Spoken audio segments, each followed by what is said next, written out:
ल फाइनल्ली हामीलाई मार्केटतिर जानु लाग्यो।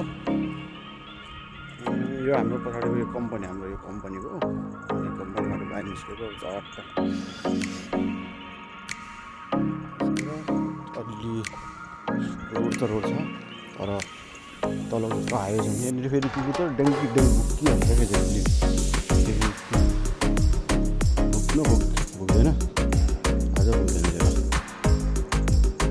कति राम्रो फुलेको छ है फुलेर सुक्नु थालिरहेछ त है तपाईँलाई मनपर्छ पर्दैन हौ गुलाबको फुल ओइलाउन लागि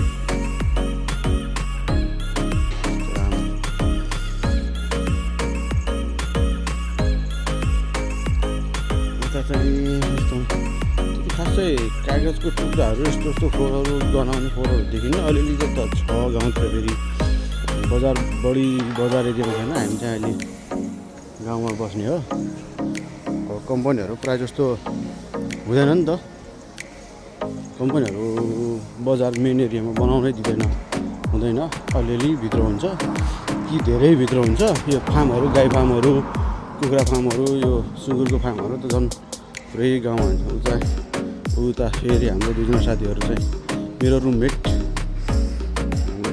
हामी तिनजना नेपालीसँगै हो अरू मङ्गोलियनहरू छ हामीसँग काम गर्ने हाम्रो चाहिँ सर्भिस सेक्टरमा हो साथीहरू नेपालबाट कोरियाको हामीहरू चाहिँ सर्भिस सेक्टरमा हो सर्भिस सेक्टरमा भन्दाखेरि खासै त्यस्तो अप्ठ्यारै काम त छैन अलिअलि ठिकै छ काम गर्नलाई आयो नि त काम त अब जुनसुकै भयो नि जस्तो काम भयो नि काम त हानिन्छ सर्भिस सेक्टरमा चाहिँ त्यस्तै छ रिसाइक्लिङमा छ अनि रेस्टुरेन्ट होटेलहरूमा छ लगिरहेको नेपालीलाई चाहिँ होइन हाम्रो नेपालबाट चाहिँ सर्भिस सेक्टरमा इस्यु गरेर नै ल्याएको चाहिँ खासमा एक लटमा चाहिँ 10 जना हालेको थियो है 10 जना हालेर गर्दाखेरि चाहिँ ठ्याक्क 3 लटमा सिद्धियो 30 जना मात्र हाल्यो फेरि 30 जनामा चाहिँ फेरि हाम्रो कस्तो भने चाहिँ हाम्रो लास्टको लट है तेस्रो लटमा चाहिँ एकजना हाम्रो साथीको चाहिँ सिसिआई क्यान्टिनहरू के त्यस्तै प्रोब्लम होला या कम्पनीको के हो थाहा भएन त्यो भएर चाहिँ क्यान्सल भयो उहाँको चाहिँ फेरि अहिले चाहिँ नेपाल अटो सर्भिसमा उहाँको चाहिँ इस्यु भयो अरे अस्ति कुरा गरेको थियो जे होस् राम्रो होस् सबैको सर्भिस सेक्टरमा फर्म खुल्छ होला राम्रो छ सर्भिस सेक्टरमा पनि ट्रेन जस्तो असुविधा छ रातो बिदा दिएको छ अनि शनिबार आइतबार 2 दिन बिदा दिएको छ एग्रिकल्चरको काम चाहिँ एग्रिकल्चरमा एउटा चाहिँ यो कृषिमा चाहिँ यस्तो काम छ यो रोपाइँहरू गर्ने यस्तो यस्तै टाइपको हुन्छ अब अरू फार्मतिर त म गएको छैन हाम्रो सेक्टरै अलग छ अहिले चाहिँ हामी चट्ट बजार जानु लाग्यो अब भन्नुपर्दा यस्तै छ हाम्रो नेपालको जस्तै छ कोरियाको पनि हावा पनि परदेशमा हो कटाउनु पर्छ 2-4 वर्ष कहिले त देशको लाग्ला कहिले त के होला भनेर 2-4 वर्ष बसौँ कटाउँ अनि आउनु पर्ला भन्ने हुन्छ फेरि देशको हालत त्यस्तै छ खै के हो गल्लीबाट टक्क त्यहाँबाट आयो हामी 2 मिनट मात्र हिँड्नुपर्छ अब गाउँ नै भनौँ हाम्रो चाहिँ खङ्जुमा हो खङ्जु महानगरपालिकामा पर्छ हाम्रो खङ्जु नै नाम त्यहाँबाट 2 मिनटमा आउने बित्तिकै यो हाइवे आइसक्यो क्या यहाँबाट चाहिँ बसहरू सबै पाउँछ अलि यो छेउबाट चाहिँ अलि त्यहाँ गयो भने चाहिँ फेरि तपाईँको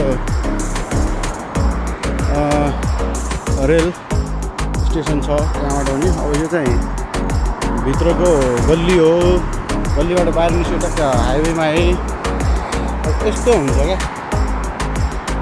ल अब आफै हेर्नु कति चिल्लो हुन्छ यस्तोहरू फोहोरहरू देखिन्न जहाँ पाए जे पानी गर्न मिल्ने नेपाल जस्तो हुँदैन हरेक नियम कानुन छ भ्रष्टाचार हुन्छ विश्वको जुनसुकै ठाउँमा पनि भ्रष्टाचार हुन्छ त्यस्तो शक्तिशाली अमेरिकामा त भ्रष्टाचार मुद्दा लागेर कत्रो ठुलो नेताहरू त जेल गएका छन् भ्रष्टाचार हुन्छ नहुने होइन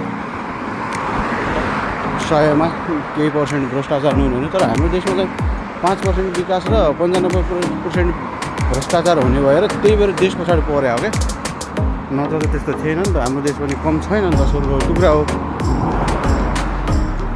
यहाँको रोडहरू यस्तो हुन्छ, यो बिचमा चाहिँ साइकलहरू चल्ने होइन, यो मान्छेले हिँड्ने ओहोरदोहोर गर्ने बाटो हो। त्यो बिचमा साइकल चलाउन मिल्दैन, मान्छेलाई हिँड्न मिल्दैन, जेब्रा क्रसबाट मात्र हिँड्नुपर्छ, अरू ठाउँबाट बाटो काट्नु हुँदैन, जरिमाना लाग्छ, हरेक कुरा हुन्छ है विदेशमा चाहिँ।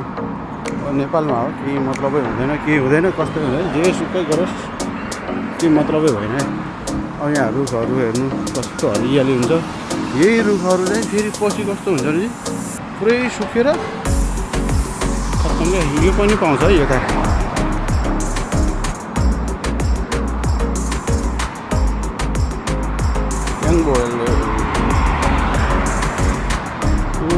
पेट्रोल पम्प छ, यहाँ हुन्डाईको सोरुम भनौँ कि कारखाना हो छ है। हिउँ पर्दाखेरि चाहिँ यो पुरै छोपेर खत्तमै हुन्छ। कोरियाको चाहिँ विशेषता चाहिँ खतरै छ क्या। फेरि गर्मीमा चाहिँ लास्ट गर्मी 40सम्म पुग्ने है, अनि चिसोमा पनि फेरि त्यहीमा झर्दिने क्या। गर्मीमा गर्मी, चिसोमा चिसो भइदिने यो ठाउँमा कोरियाको चाहिँ। तर यहाँ त्यस्तो नदीहरू भेटिन, सबै समुद्र हो, समुद्रकै पानी नदी बना हुन्छ भित्रभित्र। यो हाम्रो उता तराईतिर हुन्छ नि त, नहर भन्छ के भन्छ, चुला भन्छ, त्यस्तै हुन्छ। जो राम्रो छ कन्ट्री कोरिया छ, सबैको चाँडै सक्सेसफुल होस्। अलि हिँड्यो भने चाहिँ बाहिर अलि आयो भने चाहिँ रुमबाट यस्तो ठुलो ब्रिज छ। ब्रिजबाट यो दायाँ र बायाँ दुइटै छेउमा पार्कहरू छ है। यो शनिबार आइतबार चाहिँ एकदमै बिजी हुने पार्कहरू हो यो दुइटै। त्यति साह्रो बिजी त हुँदैन, तर उस्तै बिजी नै भनौँ। तर यहाँ एक्सर्साइज गर्ने सबै राखिएको हुन्छ क्या पार्कमा चाहिँ। फेरि तपाईँहरूले सबै गर्न सक्नुहुन्छ, यताउति फिजिकल्ली आफूले गर्न सक्ने। त्यो पुल छ नि, त्यो पुल चाहिँ कस्तो कि बाटो क्रस गर्नलाई बनाएको पुल हो क्या। फेरि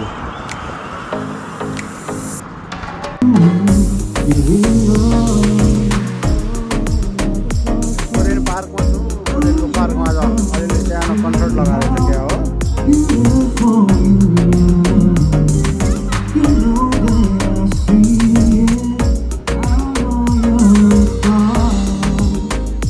शनिबार आइतबार कोरियनहरू यस्तो गर्छ है, पार्कमा आएर रमाइलो एकदम।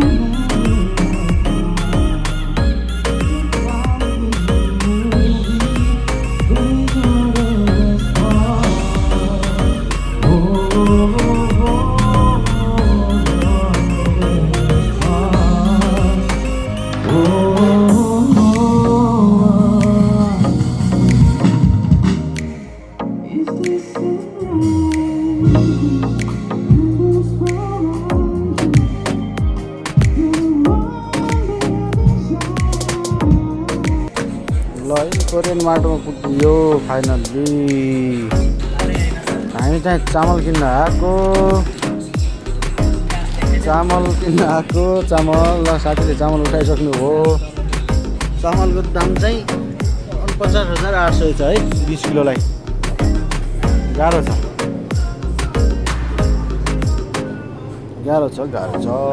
यति मासु हुन्छ 12-13,000 15,000। खाना सकिन्न हो, खाना सकिन्न। यहाँ समुद्रले छोएको भएर, समुद्रको देश भएर माछा सस्तोवाला भन्नुहुन्छ। माछाको पनि महँगो छ। यो 2 पिसलाई हेर्नु त 9,000 10,000 पर्छ। गाह्रो छ नि खासमा। हामी आएको चाहिँ त्यही मार्केटमा सामान किन्ने भनेर हो।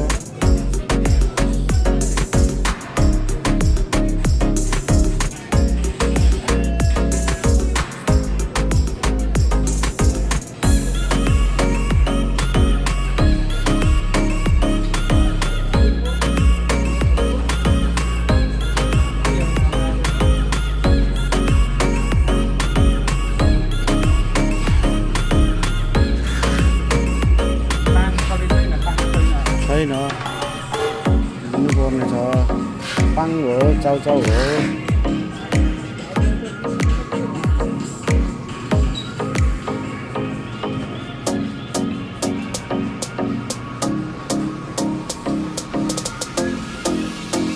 सबै अलरेडी प्याक बनाएर राखेको हुन्छ हौ प्याकिङ गरेर खाँदै जानेवाला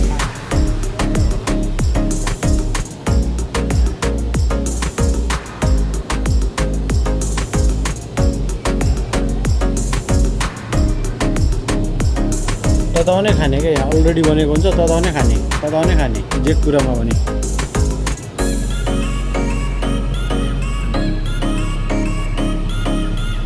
जे कुरा पनि यस्तै छ यता तताउने र खाने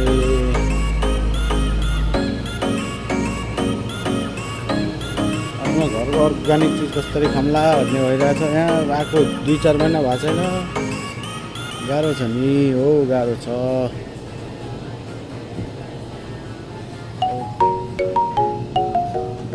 जा